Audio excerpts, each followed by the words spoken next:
주진우의 이슈 해설. 팩트 전달과 보수 진영 논리 전파를 위해 여러분의 구독과 좋아요가 필요합니다. 안녕하세요. 주진우 의원입니다. 대북 송금 쌍방울 대납 사건 상당히 복잡합니다. 공소장만 몇백 쪽이죠. 제가 한참 만에 진짜 이번에는 진짜 오래 걸렸습니다. 드디어 요약 분석을 마쳤습니다.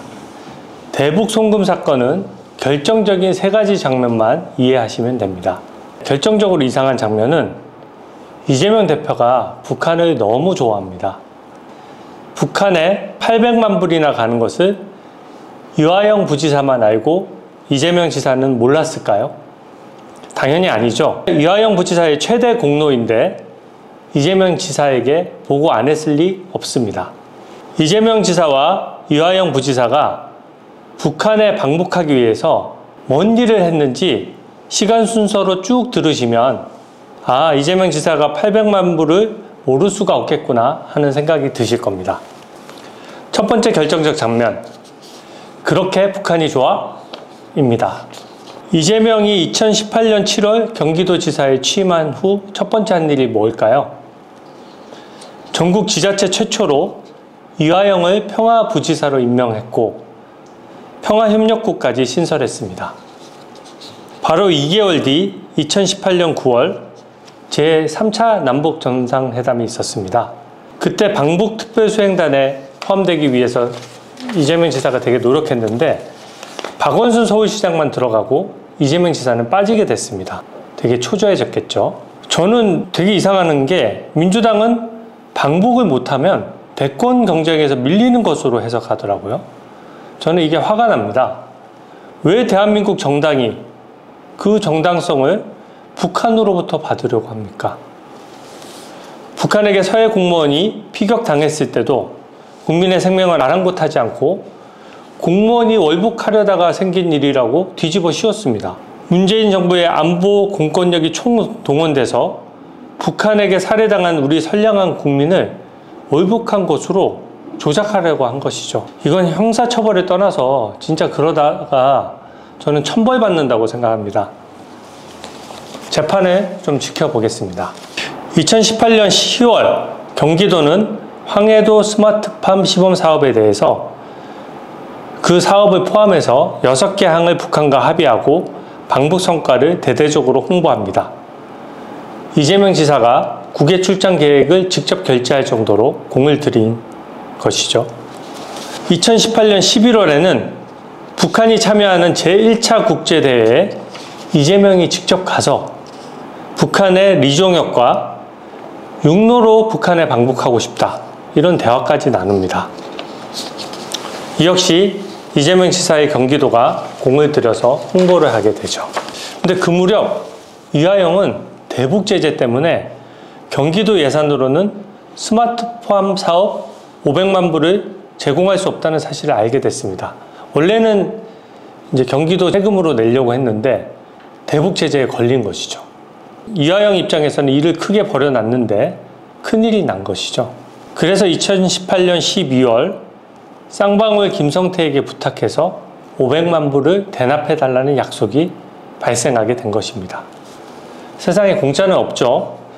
김성태는 500만 불을 내는 대신에 경기도의 대북 사업에 우선권을 달라, 이렇게 요구를 합니다.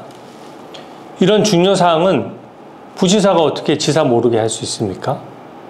쌍방울에게 우선 사업권을 주려면 경기도지사의 승인이 있어야 되는 것이거든요. 그래서 이재명 지사에게 보고할 수밖에 없는 구조입니다. 2019년 1월 김성태가 중국에서 쌍방울과 북한 간에 대북 사업 합의서를 작성하기로 했었거든요. 이때 경기도에 보증을 서주기 위해서 유하영 부지사도 김성태와 함께 중국으로 갔습니다. 유하영은 이재명 지사에게 국외 출장 보고를 정식으로 올립니다. 이재명에게 출장을 보고하면서 그 중요한 500만 불 대납 사실만 쏙 빼고 보고할 리 있겠습니까?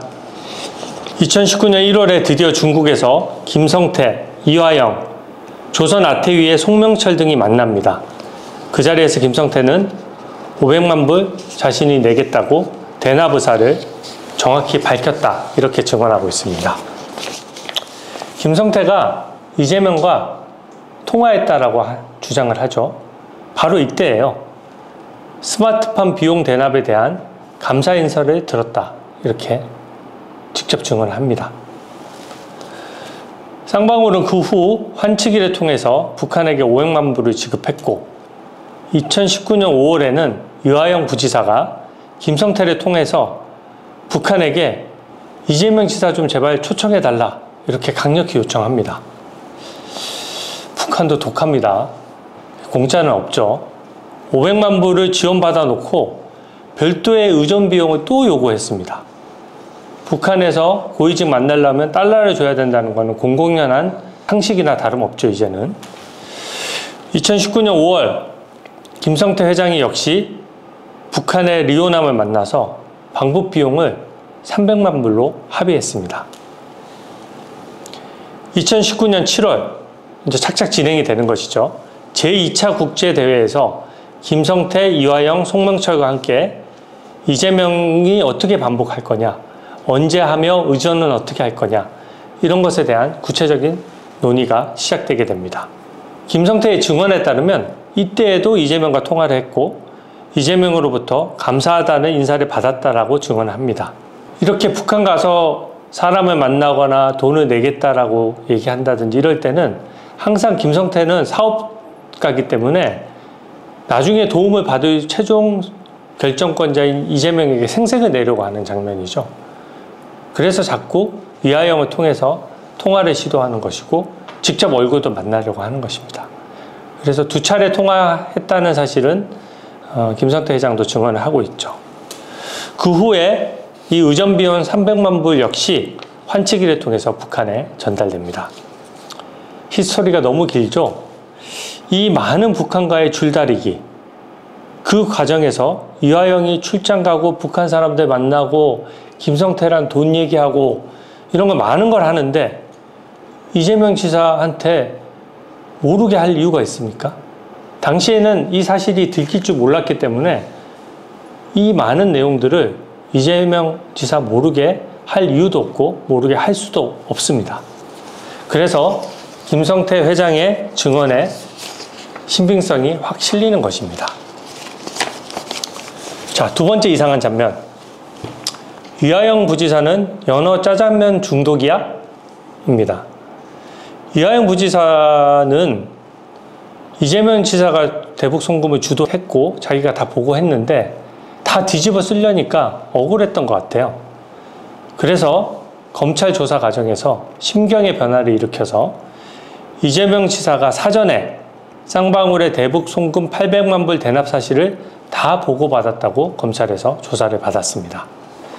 근데 결국 배우자가 난리를 치고 변호인들이 다시 또 회유를 거듭하면서 진술을 번복하게 됩니다. 그러면서 궁색하니까 연어 술 파티 짜장면으로 회유당했다라고 하게 되는 것이죠. 김성태의 말을 그대로 옮겨드립니다. 김성태 전 쌍방울 그룹 회장.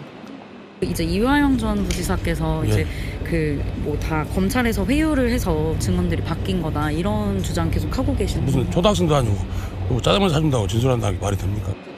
초등학생도 아니고 짜장면 얻어먹었다고 허위 진술하냐? 김성태가 법정에 직접 증언한 말이거든요.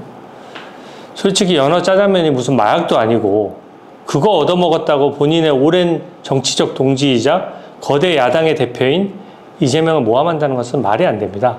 또 이하영 부지사는 또 국회의원까지 지낸 사람이잖아요.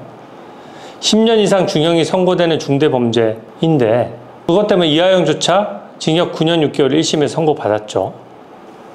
이런 거를 모함한다는 것은 사실은 정말로 경험하지 않으면 있기 힘든 일이죠. 이 800만 불은 북핵, 미사일 개발, 김정은 사치 등에 쓰였을 가능성이 크거든요. 법적 책임을 엄정하게 물어야 됩니다. 3번째는 왜 원수를 은인 대접해? 입니다. 개인적으로 저는 이게 제일 웃긴데요. 저번 법사위 때 이하영 증인이 출석했었잖아요. 민주당 의원들 입장에서는 아버지 이재명을 모하면 아주 나쁜 사람 아닙니까? 근데 이하영 지사를 제 눈앞에서 온수 대하듯이 하는 게 아니라 정말 은인 대접하는 거예요.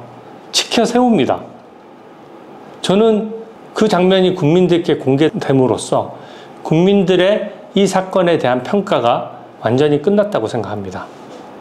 민주당의 이재명 대표와 그 밑에 수하 의원들, 유하영 부지사 다 같은 한 패거리라는 걸 보여준 장면이거든요. 민주당 의원들이 얼마나 유하영 부지사를 잘 대접하는지 한번 같이 영상 보시죠. 이하영 정인께 질의하겠습니다. 여러모로 많이 힘드실 텐데 힘내시기 바랍니다. 건강 좋으세요? 뭐 2년 이상 있다 보니까 여러 군데가 안 좋습니다. 네. 금년 폭염에 엄청나게 고생했죠. 그래서 지금 기가 좀 빠져갖고 안 그래도 좀 참으세요. 알겠습니다. 저도 3년 살았어요. 네, 알고 있습니다. 저는 1심에서 20년, 항소심에서 20년 구형받고 12년 선고를 받았지만은 대법원에서 파기환송돼가지고 살아와서 지금 이렇게 국회의원도 하고 그러잖아요. 저는 이화영 지사의 정의로운 그러한 내용을 잘 알고 있습니다. 다시 봐도 웃기죠? 오늘 해설 마칩니다. 감사합니다. 주진우의 이슈 해설.